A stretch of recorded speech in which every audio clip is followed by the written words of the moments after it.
What's up, my financially intentional people? I am joined today with Kara Stevens. You guys are going to love her just like I do. She has incredible personal finance content and just an all around, incredible person. So, thank you so much, Kara, for joining me. Thank you, Nasima, for having me. Of course. And before we dive into your story, tell us all how you ended up in Ghana. You're living there now. What's going on? We want to know the tea about that because us girlies are always trying to be on that expat life. Okay, yes. My story started like in college when I went and studied in Ghana, and I loved it. And my family is from Antigua, and I used to be shipped to Antigua during the summer times so my mom could have some peace. And so there were a lot of similarities. So when the opportunity to study abroad came about, one of my favorite professors, I went to Oberlin for undergrad. He was from Ghana, and I was a minor in African American studies, and he's like, "You need to go home." And I was just like, "You know what? I should," because it was between that and Japan, and he was looking at me like, "You need to go Is home." that really a choice? Right. And it was Right. like the best decision because of so many similarities and a lot of questions around identity. And it really helped me strengthen a Pan Africanist perspective on the overall liberation of Black people worldwide and what role I wanted to play in that. And so fast forward, I meet my husband, and he's Ghanaian, but not in Ghana. I met him in New York, and I was like, oh, Mm-hmm. okay, connected in the dots. And then I was a classroom teacher and then a school administrator for New York for 16 years. And when Trump came about and the pandemic came about, And you was in New York. Ugh. right. And he's right. And we started to rethink, what do we really want life to look like? And I also had a daughter by that time who was very brown and very chocolatey. And being an educator and really seeing her options, it was almost you had to have trade-offs, like give her Mm-hmm. soul away for quality education and make her Yeah. have all types of trauma, and she'll have to pay for it in therapy because she'd be the only dark girl, the only Black girl in some of these spaces, versus some of the schooling for students predominantly that look like her may not have had the same resources and quality. Yeah. And so it was like, where can a Black girl go? Seriously, and have joy and be just a regular Black girl.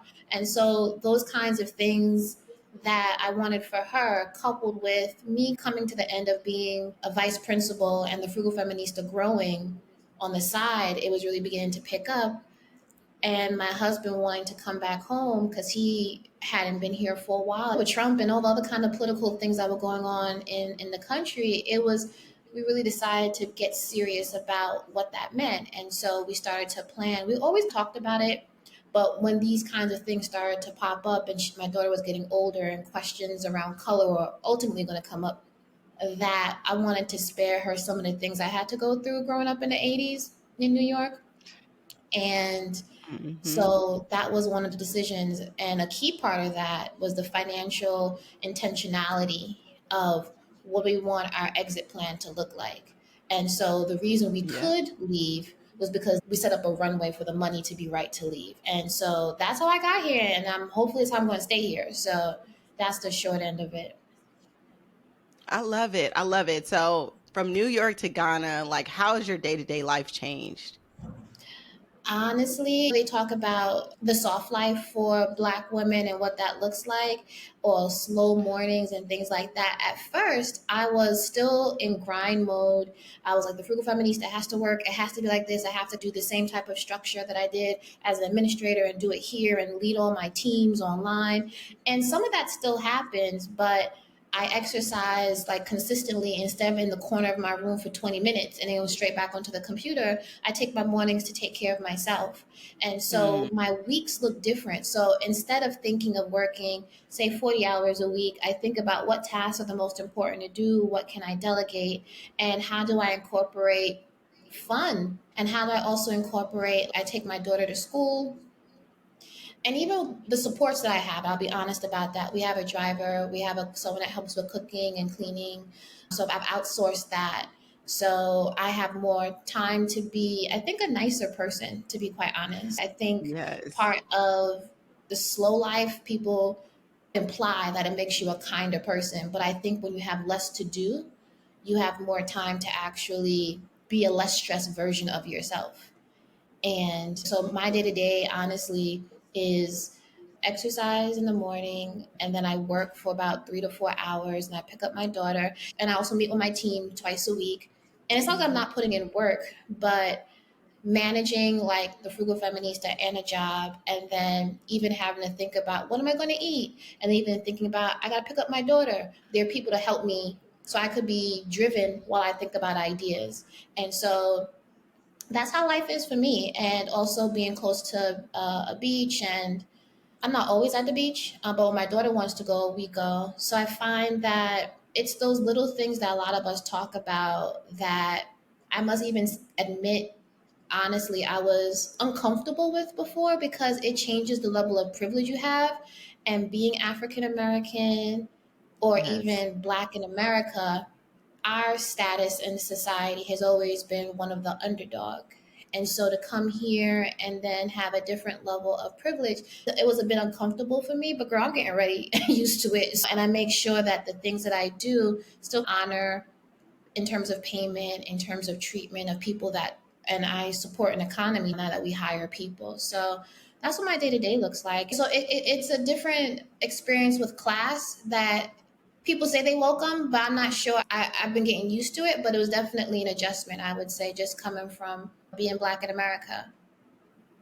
Yeah.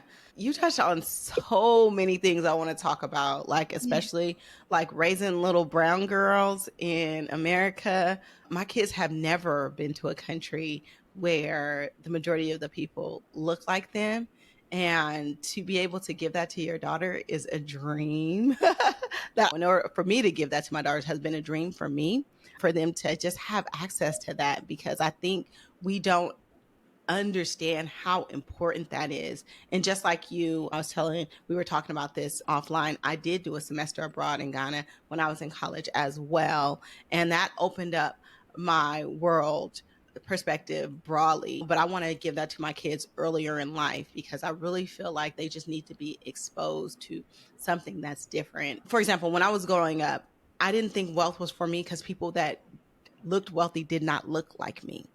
But when you go to Ghana, such tremendous wealth, and this is old wealth, right? It's not the depiction of Africa that they want you to see, of Right. just people living in grass villages and huts and all that kind of stuff. No, it's not that.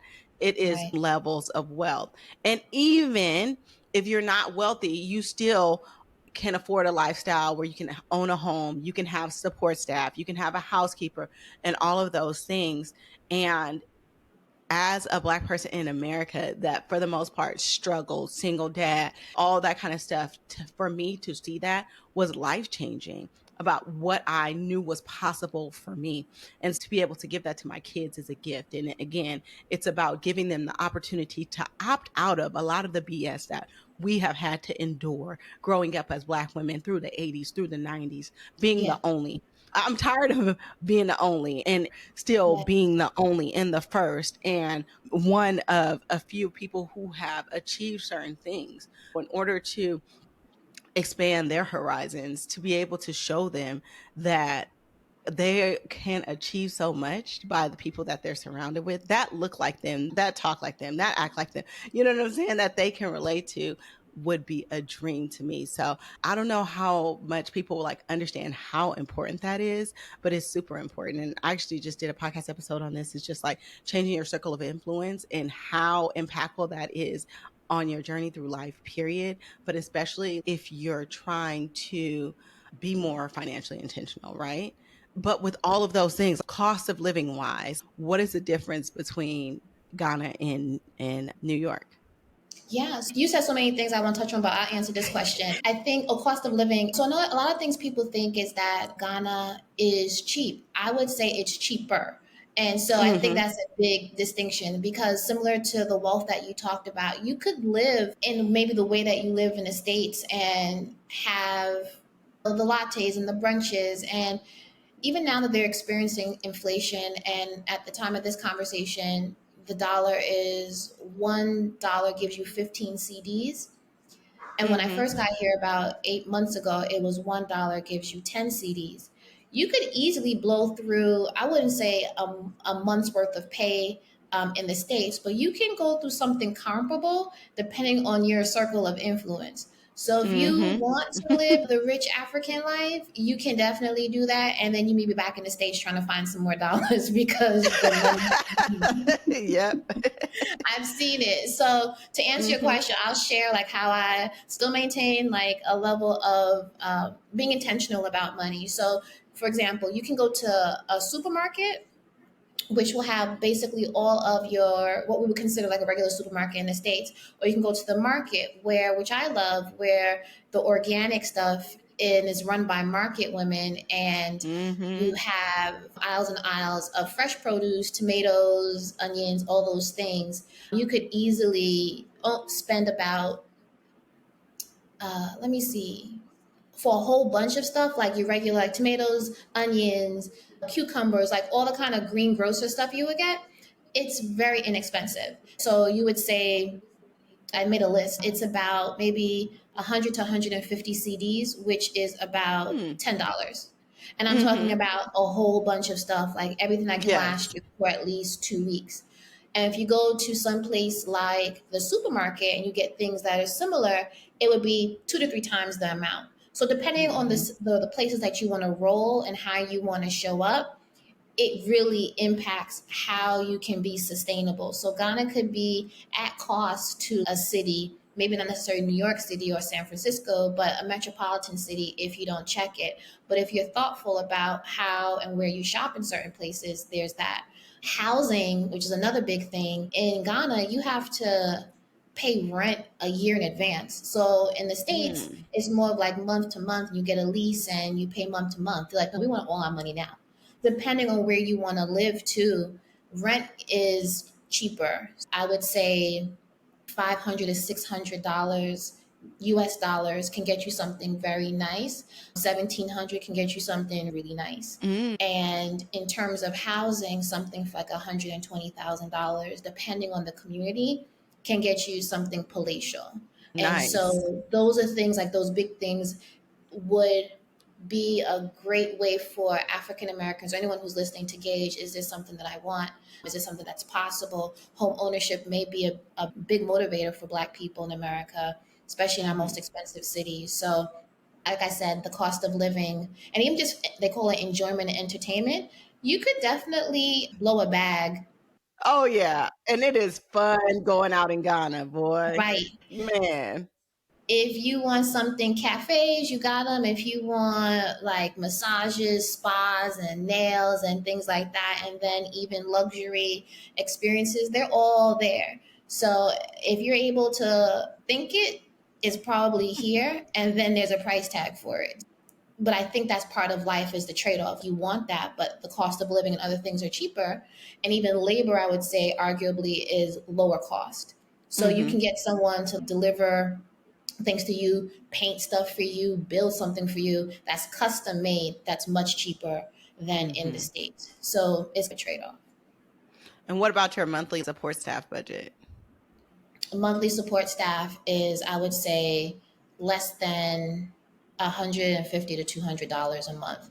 And so That's I'll be great. transparent. We have a driver that is with us 6 days a week from morning to afternoon. And this is like fair prices and like even above market. So it's not like we're like trying Yes. to squeeze somebody out their money. Don't believe in that. And that's another thing is Mhm. about like being Black and being sensitive to what it means to not be fairly paid, but also Yes. being an expat and knowing that people think you have money and sometimes you may not have as much money, and then being a target for exploitation. So it's a Yeah. balance Yes.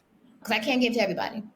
And so in terms of cooking, someone comes and cooks once a week for us, and then someone comes and cleans twice a month. So yeah, so it's about, I would say, $150 to $200 for support staff of one full time and two part time. Wow. So your driver, what does he do when he's not driving you guys? I Chilling, always wonder. whatever he wants, as long as he's close by. And I Right. think it's a good thing because some drivers were previously Uber drivers here or Bolt or Mm. Yango. So they'll have to do a lot of driving around. So some people actually welcome just being a private driver. The trade off with that is if the family leaves, then you're out of an income. But if they're here long term, it can be something that really works for you. I love that. I need a driver. That's Oh, my I think we one all of my do. dreams series. Man, I love it. I love it. Okay. So we talked about that. I know you wanted to touch on some other things about like just being growing up Black in America versus being able to raise your daughter in Ghana. Yeah, so when you were Yeah. talking, it got me thinking like my perspective as an African American has been expanded living here. And I know sometimes when we think about the motherland or we think about Africa, some of us come from a place of cultural deficit. And Mm-hmm. I don't think that we really understand how great we are until we live outside of the States. And so Mm-hmm. my one of my biggest kind of revelations or observations, I've always had it, but it's been solidified since I've been here, is that we can have two. We can be both firmly African American and what that means for us, and fully embrace our African side without having to replace one with the other. And in this Mm. sometimes hierarchy of Blackness where Africanness is put on this pedestal, living in Ghana has given me insight that if there's going to be a pedestal, we should all be on it because we have all Yes. contributed in the diaspora to what it means to be Black. Maybe not necessarily Ghanaian or Nigerian, but there's a Blackness conversation. The diaspora has to be at the table and be Mm-hmm. proudly sitting there with the contributions that we've made in so many ways with the few resources that we've had. And so I think that in thinking about our girls, and one of the things that I wanted to remind my daughter recently is that it was Malcolm X's birthday on May 19th, and that is part of your African Mm-hmm. American history. So it's the Mm-hmm. reverse that I have to remind her that while we are in Ghana and you're learning the great things about what it means to be on the continent and embrace your Ghanaian side, is that you're Antiguan girl and you're African American, and here's what that means. Yes. Yeah, and so I Yes. want her to have a fully Pan African perspective, and then she can decide for herself where she wants to be. But I think the larger conversation in the expat world of wanting to leave for the continent is that you're leaving so you can return to your roots. And I think that your Mm-hmm. roots can be planted anywhere, and that your roots from you from Oakland or I'm from Mm-hmm. Hollis, that's very much a vibe. Mm-hmm.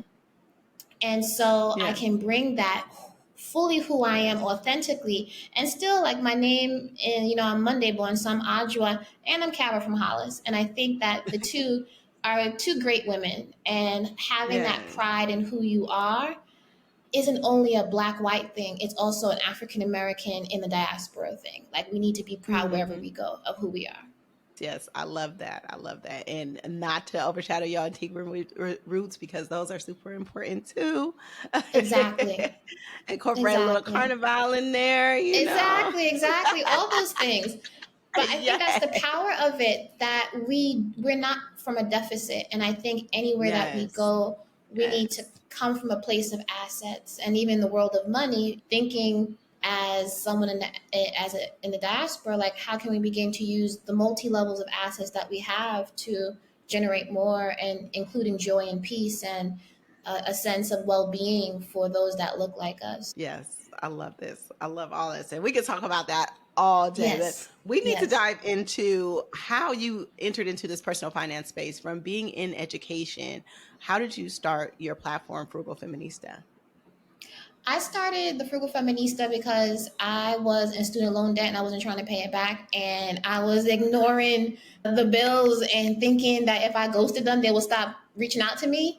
And I had credit card debt too. And I just thought, don't they get it? Why they keep on sending me these bills? They know I'm not going to pay.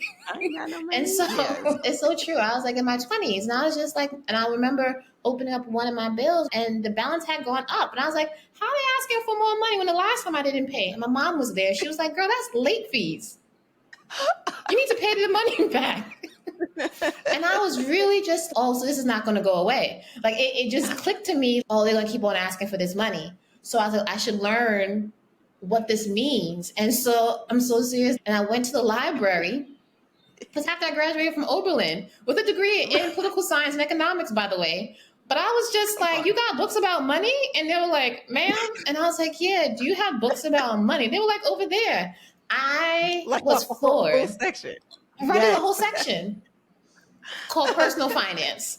But there weren't that many books in this particular library. And the only book that Mhm. was there was Glenda Bridgeford's Girl Get Your Money Straight.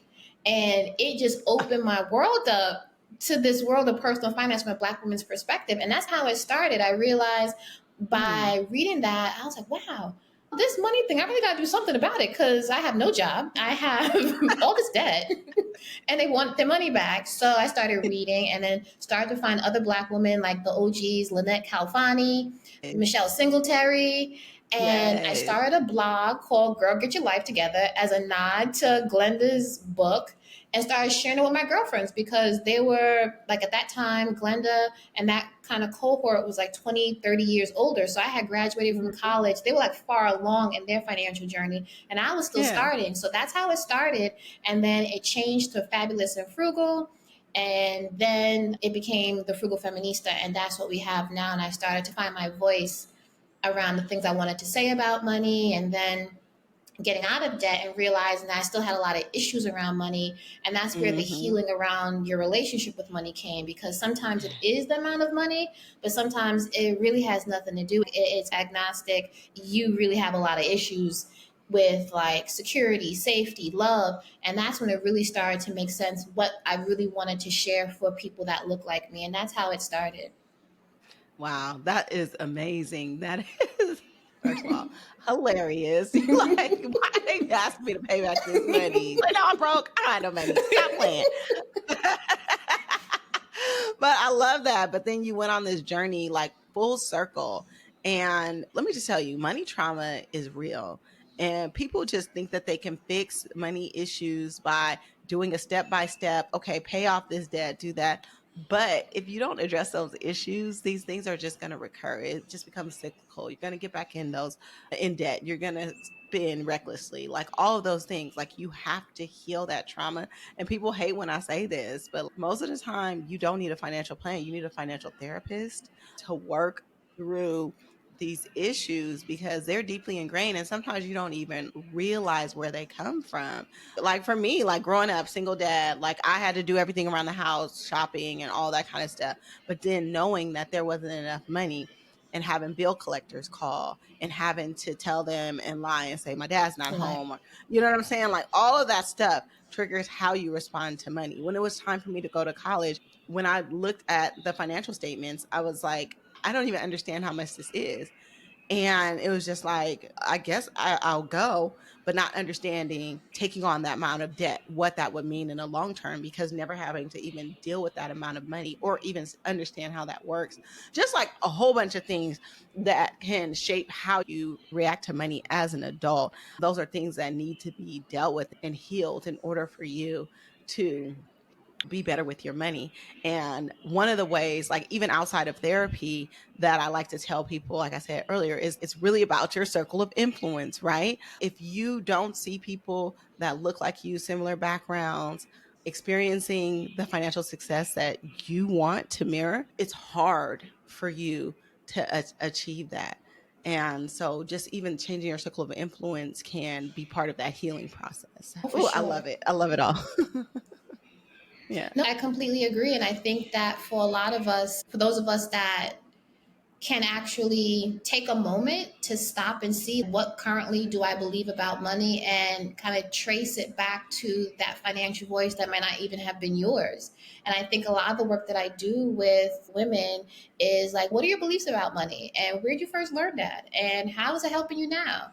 And what would you like to believe? And what would it look like if you started to believe that? How would that impact your life and your finances? And even just creating this space for us to dream differently about money is huge in terms of Mhm. giving us an opportunity to build wealth, but in a way that doesn't seem so outside of ourselves. Because sometimes the personal finance advice is just extremely rigid, extremely withholding and depriving. And that just triggers us even more.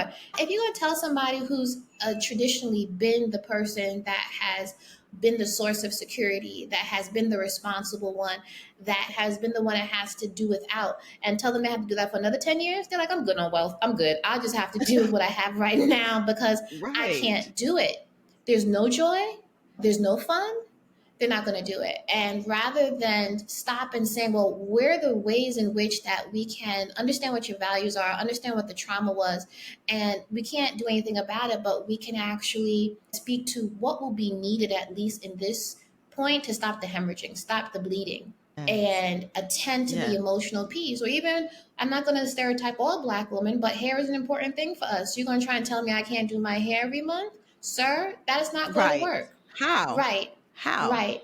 Or do it myself, it does not work the same. So I gotta do my micro locks or sister locks every month by myself, and the 12 to 15 hours I can't Yeah. be with my kids, can't have, that doesn't make sense. And so I Right. think that's also part of it. A lot of the personal finance keeps telling us that we're wrong.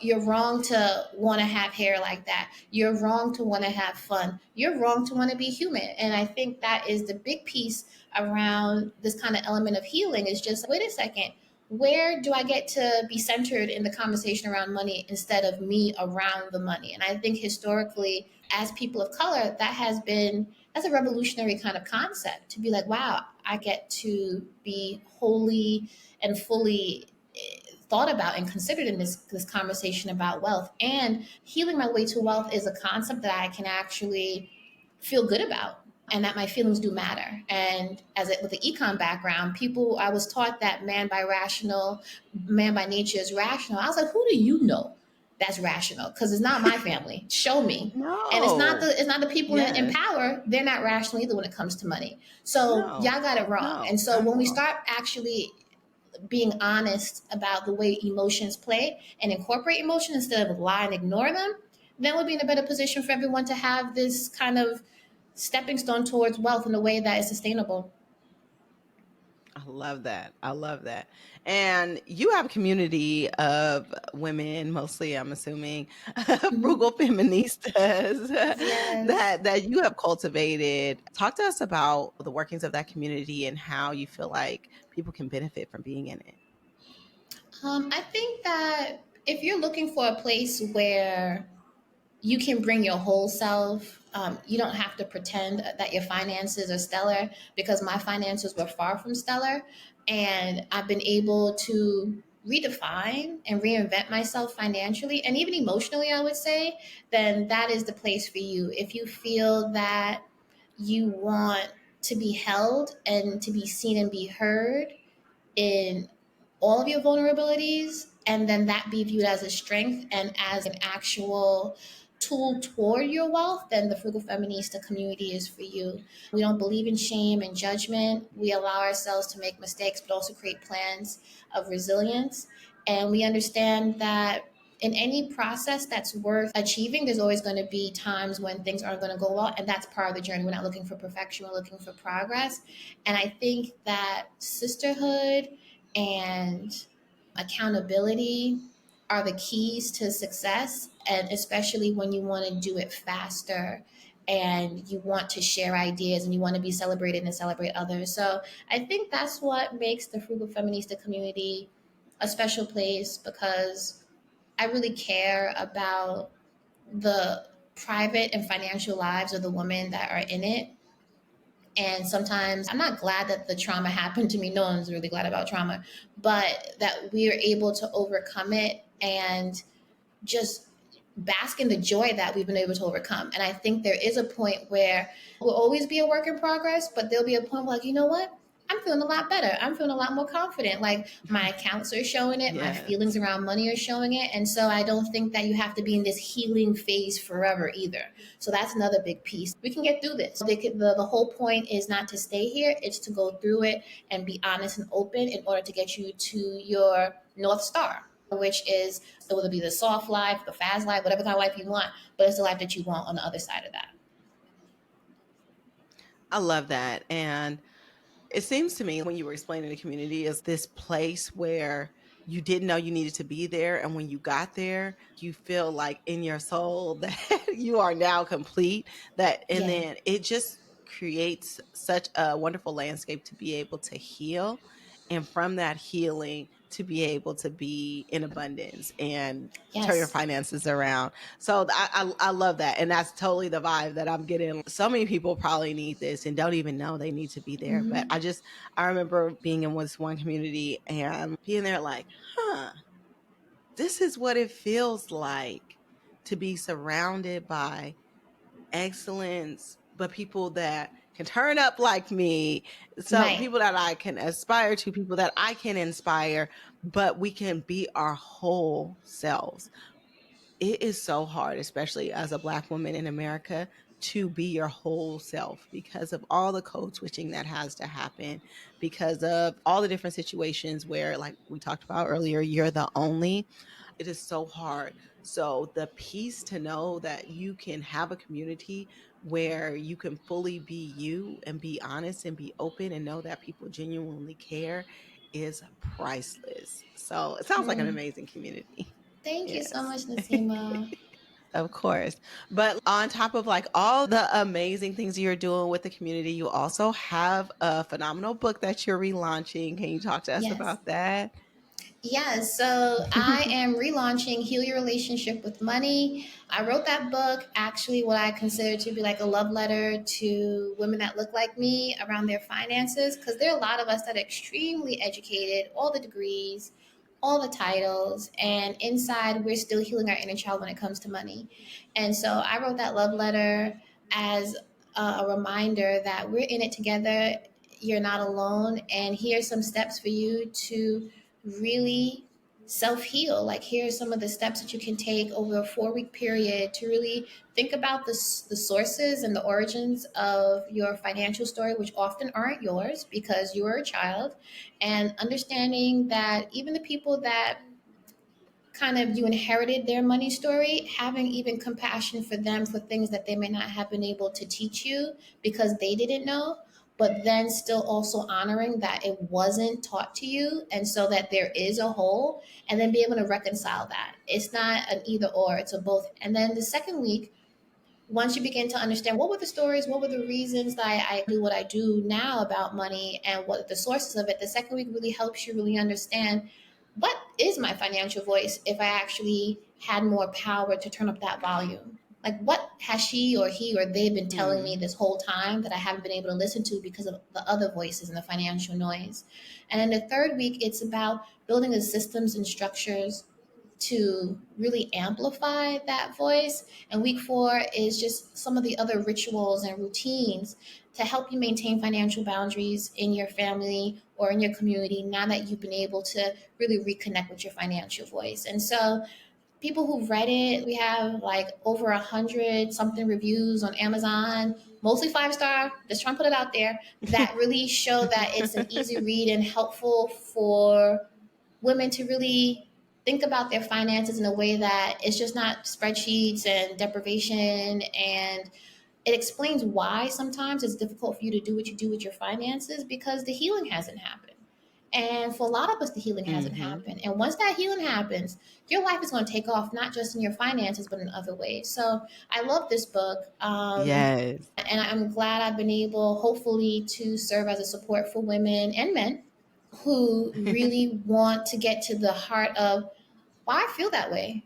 Why I feel so much shame. Why I feel so much guilt. Why I feel so much anger, Hmm. fear, and confusion. Hmm. And there's always a reason. There's always a reason. So give me the opportunity to not make you feel like you're crazy. It's an opportunity to validate your trauma and give it like a language to it. I love that. I love that. We can find your book on Amazon. Is that the best place to Yes. get it?